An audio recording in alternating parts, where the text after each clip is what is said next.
Now bear with me for a second. Did you know that Iharu is Naoya Matsumoto's favorite hairstyle in the series? And if you quite literally go and look at his character profile in this story, Iharu's character profile says that he's an honest guy who hates losing and a hype man, who lightens up the mood. You may have noticed by now, but I'm a fan of his hairstyle. Whether it's messy or let down, this style has 3 times the sex appeal of the standard masculine one, based on the author's own research. More or less, Matsumoto is trying to tell us that Iharu is the most hard-boiled character in this series. Welcome back to our channel. It's your boy Dalton, aka The Slice Senpai, and today I'm going to talk about something that I don't really see talk about too much on YouTube usually. And I'm just hyped that in America, the 3rd volume of Kaiju number 8 came out. I do have the other 2 that have come out previously to this, so just super excited that this one came in. Obviously we can read the chapters whenever we want to online, but I just kind of like paying my respects to the author / throwing my support. And you always get like these kind of like fun little side off things that you don't necessarily get whenever you're reading through the viz.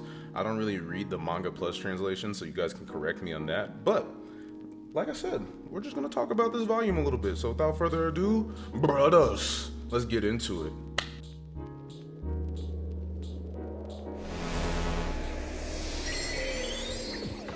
So before we even get into anything, I just want you to know I'm not going to talk about any spoilers in this video, nothing past volume number 3. I really was just excited that this volume came in and wanted to just kind of talk about it with you guys. But more than anything, this volume really goes over chapters 18 through 26. So we start this off literally with where volume 2 ended and Kaiju number 9 and Kafka just about to fight.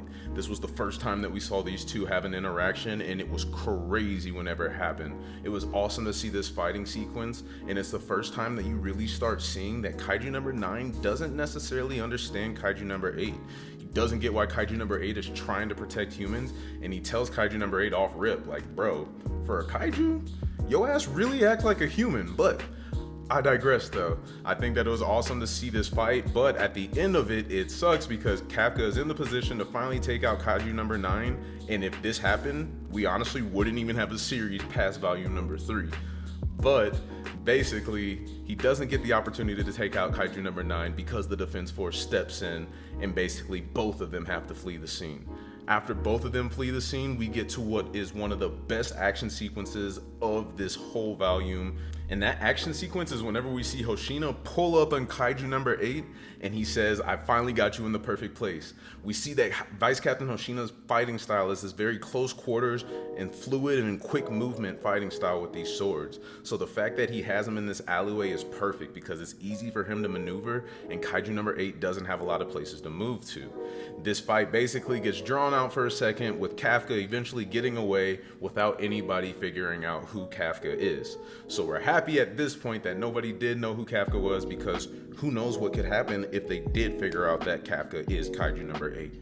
Obviously everybody in Japan / the world is afraid of these Kaiju emergencies, especially in Japan where they're happening at twice the rate of basically any other place. But after that, we basically go through, all that happens, and my favorite part of this volume is the fact that everybody finally gets to experience who is my favorite Daikaiju in the series. You finally get a run-in with Kaiju number 10, who is the smoke demon of Kaiju number 8 series, man. I love his design whenever he pulls up in the scene and it's just like, yo, who's the strongest one in this base? And Vice Captain Hoshina says, well, since Mina Astro's not here, I guess it's me. And Kaiju number 10 says, bet, since you're the strongest one, you'll be my prey, and just like flicks that projectile at him, and you just see how strong he is off rip. That small projectile that he flicks at Vice Captain Hoshina completely leaves that huge dent in that back wall behind him and his officers. And after that, Kaiju number 10 and Vice Captain Hoshina go on to have this awesome fight. We start seeing that Vice Captain Hoshina is saying that whenever Kaiju number 10 is throwing punches, these punches are literally like meteorites. And if he gets touched by these unguarded, he is literally going to get obliterated. So he is weaving the best he can while at the same time just throwing these awesome sword techniques, trying to slice up and dice up Kaiju number 10. But even Hoshina tells us that Kaiju number 10's hide is stronger than Kaiju number 8's hide whenever he was fighting him. I think that this volume was dope because you just see how cold-blooded Vice Captain Hoshina really is, man. He's like our version. He's almost like our Kaiju number 8 Zoro, man. Just that cold-ass swordsman that can just get the job done.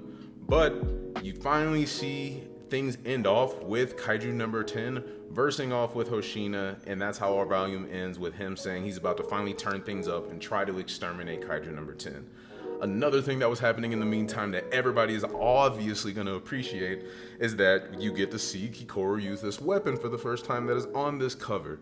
We see Kikoru get upgraded to a basically strong battle axe that she gets to use. That was my phone, bro. Yes, I have a Kim Possible text message ringtone. You heard it. It is what it is. I don't know if I'm going to edit this out or not. But you see Kikoru finally get to use this strong battle axe, and whenever she uses that battle axe, it is badass to see. All of these wyvern type kaiju that are attacking the Tachikawa base in this volume basically have these crazy armors in the front that nobody's bullets can penetrate, and everybody's trying to figure out how can we attack these Hanjus from the back, because that's where their core is the most exposed. But then by the time that all of them realize that all these wyverns are banding together and it's going to be very hard for them to take out any of them from the back, Kikoru comes in with this battle axe and just doing what she's always done this whole series, man, smashing everything up and just making you hyped to watch her, and at the same time still like showing you how like flossy she is, you know what I mean? Right after she gets done destroying those two Hanju, immediately like flicks her hair up and she's like, just depend on me. So I think that there's so many like great things that happen in this volume, and if you just go through and look at the volume, you have some awesome colored pages that you're not gonna see in other places, bro. You can't look at these colored pages in person on the Viz app. I don't care what you say. It's different holding it in your hand, you know what I'm saying? Pause. I'm gonna really let him have it. Show him my stuff. Give that man everything I got. Pause.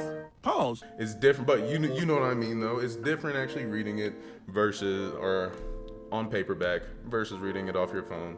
Sometimes it's nice to collect. I mean, I just like to collect some of these things every now and then. Depends on what the series is. I collected all of Tokyo Ghoul, have some One Piece, have some Kaiju, have some other series too. But just show some love to the author, man. He gives us things to read week in and week out, so the least that we can do is show our support. And yeah, I don't know. It was a great volume to read. I'm happy that I own it.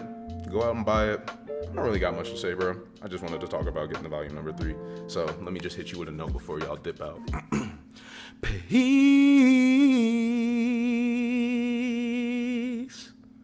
my friends.